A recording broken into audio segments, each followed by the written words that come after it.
Story, yesterday's violence in Soweto ended in 2 deaths as protesters raided foreign-owned shops. Consumers believe that these shop owners get their supplies from backyard factories where unhealthy food products are manufactured and sold to unsuspecting spaza shop customers, a matter that has been a talking point in the social networks and the media. We're joined now for reaction by Lebogang Maile. He's the MEC for Economic Development in Gauteng. MEC, thank you so much for making the time. We know you're rushing to Lutuli House after this meeting, this conversation, but you have something called the Gauteng Township Economy Revitalization Strategy.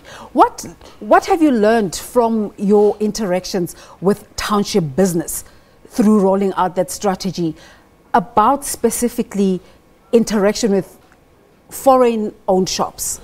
Thanks for the opportunity, and I think we must start by conveying our condolences to the families that have lost their loved ones, and we want to also call for calm and urge everybody to cooperate with the agents of law enforcement so that we are able to get to the bottom of this.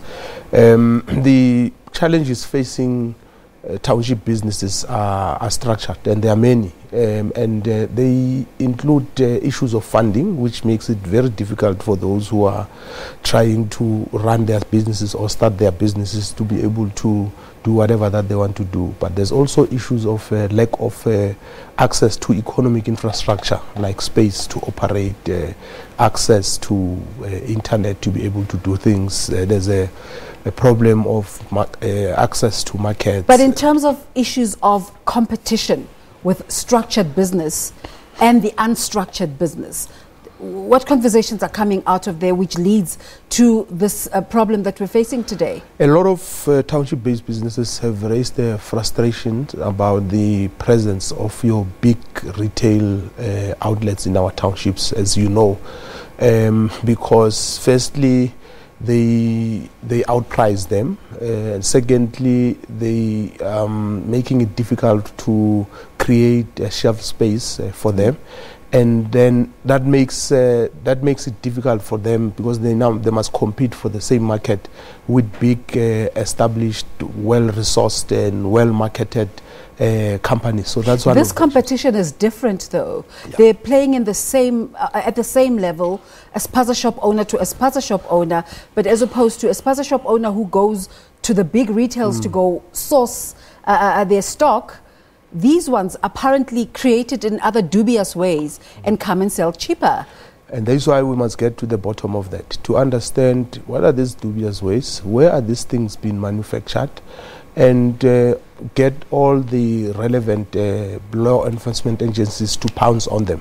Because if the competition is fair, I'm sure our people will not mind to have a fair competition amongst themselves. But if it's not fair, then it becomes a problem. And we've got a responsibility as government to ensure that there's also law and order, there's issues of hygiene, and we protect the interests of our people.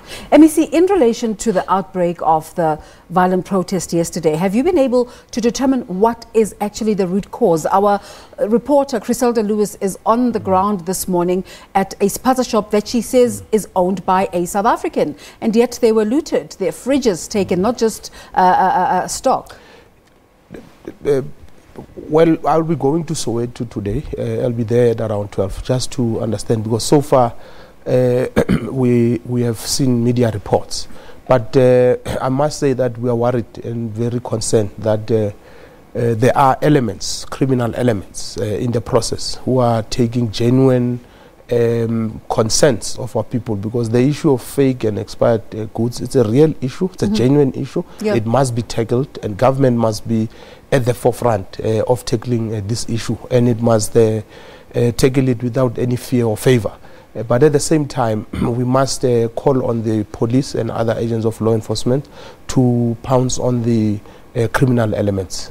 Again, back to Criselda's report this morning, I said she was saying that some of the losses included things like fridges and stoves. In your interactions with township business people again, are they insured? Is there a cover against such risks? I think most of them are not, and you'll understand that most of them are in a constant survival mode. It's from hand to mouth.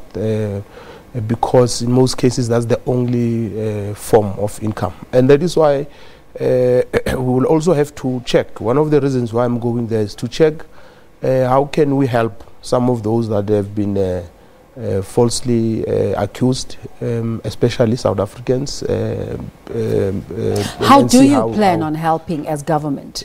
The reason I'm going there is to also assess because I can't sit here and say this is what we are going to do without understanding the magnitude of the damage on the ground. What is government's response to what happened yesterday? The big story is that it's a reaction to the falsely produced food, but then there's an element of criminality in there. Then there's the issue of attacks on people who are not necessarily foreign nationals. What is government's response?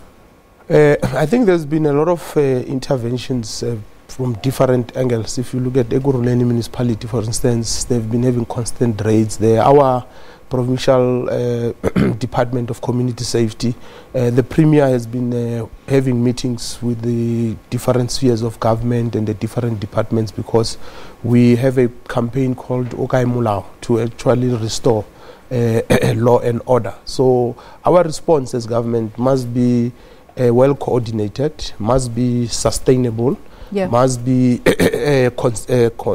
continuous. We should not wait for a crisis to emerge before we intervene. And this is why we must work in our communities with the various structures, all these different business people, in a coordinated way. And that's why, as the Department of Economic Development, we'll then say, how do we now work with our business people? So as the Department of Economic Development, what are your interactions with spaza shop owners, and what are the issues that exist in that space?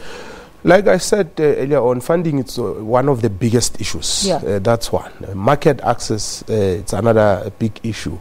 The third issue for them is and they don't have the capacity to manufacture and produce these goods that they're selling. So as a result, they just become a conveyor belt and distributing food that they're not manufacturing. Are you interacting at all with the spaza shop owners who are not necessarily regulated and are the ones who are termed foreign shop owners? We are interacting with all of them. That is why we had a campaign called Kondisa Ishishini Lako, to get those who are not registered, to help them, so that government should not be just punitive. It must also be developmental in its approach. And we have been having this campaign since, I think, around 2014. It's continuing. We have been working with other government agencies to ensure that we help these businesses. Lebogang Maile, we thank you for your time, but just a quick one, political developments in Tshwane. What can you tell us? I can tell you without any contradiction that today the mayor of Tshwane is outgoing. By the end of today, he won't be a mayor there. I can tell you with certainty. The African National Congress has 87 seats. It will be voting with the EFF that has 25 seats to outvote the mayor there. We already we actually need about 108 votes, and we've got more than that. So definitely the mayor of Tshwane is gone, and the issue is what will happen after that. But as the ANC, we are saying, because we've got about 14 days, if I'm not mistaken, to elect the new mayor, then we can go back and have a discussion internally as the ANC on whether we want that mayorship or we want to support other people for that. But we are going to look at the various issues. Thank you very much. Maile, thank you so much. Lebogang Maile is a member of the African National Congress and a senior elections coordinator within the party, but also the MEC for Economic Development in Gauteng.